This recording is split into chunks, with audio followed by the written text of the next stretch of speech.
Okay, so here are some tips to be creative with your creditors. If you lose an income, if you come down with an illness, if you are otherwise suffering financially, and if you are living from check to Monday, you know that's when you get paid on Friday, you kick it on the weekend, and by Monday you're broke. You see, check to check will be a blessing. If you're living from check to 2 o'clock, that's when you get paid in the morning, and by 2 o'clock in the afternoon you're broke. Or if you are living from check to yesterday, that means before you got paid you were broke, and after you got paid you were still broke. You see, I've been in all of that, and I've overcome it, and you don't have to do that. So I want you to get creative with your creditors in this season if you don't have the financial resources to take care of all of your bills. You don't have to let everything fall apart just because one thing is not going the way that it's supposed to go. So the first thing I want you to know, if you are being creative with your creditors, is if you have a mortgage, I want you to ask for a streamlined refinance. Don't just call the lender and say, I need to refinance and I can't afford my payment. Ask for a streamlined refinance. A streamlined refinance does not require any pay stubs. It does not require a look at your credit report. It does not even require a job. A streamlined refinance is going to be a rate and term adjustment, and they are not going to have to look at any of your financial or credit history. If the person you are speaking to does not know what a streamlined refinance is, then you need to ask for their boss. If they don't know, ask for their boss. If they don't know, ask for their boss. Keep on asking for bosses until somebody knows what you're talking about. Now, eventually, they may tell you, we don't offer a streamlined refinance because of the kind of loan that you have. Here are the types of loans that qualify for a streamlined refinance. First, it's going to be an FHA loan. An FHA loan can qualify for a streamlined refinance. A VA loan can qualify for a streamlined refinance. And a Fannie Mae or Freddie Mac conventional mortgage can all qualify for a streamlined refinance. If your loan does not fit into either of those categories, ask anyway.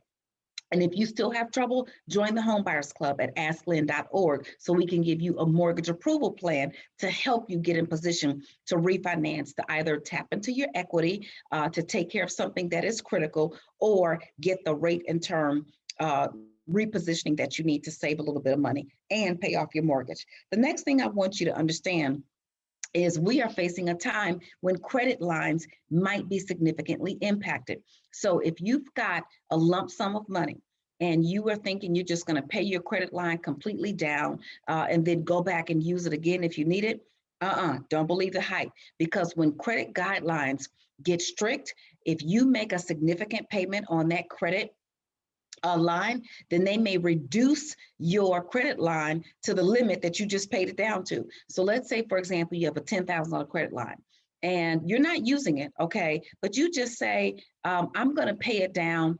And so when I need it again, then I'll be able to use it. Well, if you pay it down to $5,000 and think you still have $5,000 in available credit, they may reduce your limit to the $5,000. So of course I want you to pay off your debt, but I want you to be strategic about it. I don't want you to use your last money that you have available with no emergency fund, nothing to fall back on when you're paying off your debt. I want you to be strategic about it, and I'd much rather you use the debt snowball method. The other thing that I want you to do is to make sure you max out your cash advances before they disappear. So now people who are paying off their debt are going to say, oh, don't do that. I want you to sit down and wait a minute. All right, just wait a minute. Okay. I am talking about people who are potentially facing a situation that could collapse them financially. I am talking about folks who are facing unemployment or some other major catastrophe, and you have no other resources. Because see, what happens when there's an interruption in income or a pandemic or something, people are finding themselves in situations where they have nothing to fall back on. So if you've got a credit line with a cash advance, then I am suggesting that if you may be facing a difficult time, that you take all of the cash out, put it to the side, and then use it when you need it. Don't take the cash out and go buy a new pair of shoes. Don't take the cash out and go buy a new car. Don't take the cash out and go buy a whole bunch of jujus, stuff you don't need that you can't even remember. I'm saying max out your cash advance, because in the event of a financial crisis, they may minimize your cash advance ability at a time when you really need it. Again, I am talking about dire straits. I'm not talking about just a random way of living and existing. I believe you should spend less money, get more money, and get your money back, which I talk about in a whole nother class. But the whole idea is this: you don't want to be, you don't want to come up short. You don't want to be in a position where we have absolutely nothing to fall back on in the event of an emergency. The other thing that I'm going to help you understand, I'm going to help you understand what an emergency is and what it isn't.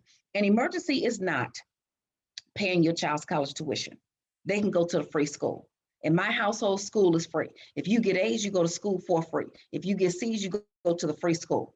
So an emergency is not paying college tuition. I do not recommend you tap into the equity in your home, pull out money from your 401k, or for any other reason to pay for college education for your child that I know you love. Because guess what? There are other ways to get that college education. Now, if they're in their last semester, about to walk across the stage to get that degree, now that may require some other kind of creative ways to get that money. But in general, you've got a child who's a freshman or a sophomore and you're about to go pull out cash advances and take out loans and do all this stuff. No, I am not suggesting that you do that. All right. An emergency is not buying a new outfit for Easter, for the Mother's Day event, for the church event, for the Jack and Jill event, for the sorority event, for any of those other kind of events. That is not an emergency, okay? I am not talking about using this money for these self-made, man-made, woman-made emergencies that are all in our heads to fulfill our ego so we can look good on the outside. And what we really need is to have financial integrity on the inside. So that is not an emergency, okay? All right, here's something else. Buying food at restaurants. Okay, just because you want to go out and kick it with your friends, you've been locked up in the house, you had to wear your mask, all of this stuff. Now you got your vaccine. Everybody wants to go outside and just start eating everywhere. No, that is not an emergency. All right, now if you are having a business meal and you are discussing business and it is a tax write-off, that's another matter. But I also don't want you going out spending $3,000 a month on business meals, okay? Because you're not going to get all of that money back. Now, the good thing is business meals are 100% tax deductible due to the pandemic and the influx of the CARES Act and so on and so forth, but you still want to exercise restraint. An emergency is keeping your utilities on. An emergency is not allowing the roof to fall in, okay? An emergency is preventing an eviction. An emergency, and only if you have a way to pay the rent after the eviction is cured. If you're going to use funds that you really should not be tapping into to pay off an eviction and you still cannot pay your rent next month, you need to keep your money and move. That's what you need to do. There are too many people, I paid off the repossession, but I still can't pay the car note next month. No, keep your money and get a new car. Keep your money and figure out the next thing, because anything that you are supposed to have, you also need to be able to afford easily. And if you can't afford it, that either means the discipline wasn't there, it was a premature purchase, or something was in play that put you in a position that you cannot afford this item. And I don't want you struggling and sacrificing and giving up your last dime in order to keep it if you are not going to have any money to maintain it. All right. An emergency may be handling a medical issue, okay? So there may be something going on with you or a family member, and it requires your access to your resources, or in order to save a life, in order to prolong a life, in order, for a loved one to maintain their health, then that is an emergency. I want us to really start to think about how to not only be creative with our credit, but also to minimize the things that we think that we want and appreciate the things that we have so that we can maintain the things that we need. And through hard work and discipline and effort and a financial education, then ultimately we can get where we're trying to go. I want to help you win. I want to help you succeed. I know you want to win, and I know you want to succeed. And now is your season. Do not spend all of your money on your creditors. If you can be creative with them, if you can communicate with them, if you can put things in place in order to protect your credit, if you can ask for a temporary suspension of payments, if you can ask for a forbearance, if you can ask for a credit moratorium that will not have a negative impact on your credit, then ask for it. And I want you to preserve as much cash as you possibly can so that you can be prepared in the event of an emergency. If you have more questions, you need a financial education, I want you to think about the Freedom Package and the Entrepreneurs Academy. Go to asklynn.org. And guess what? I'll be waiting for you on the other side.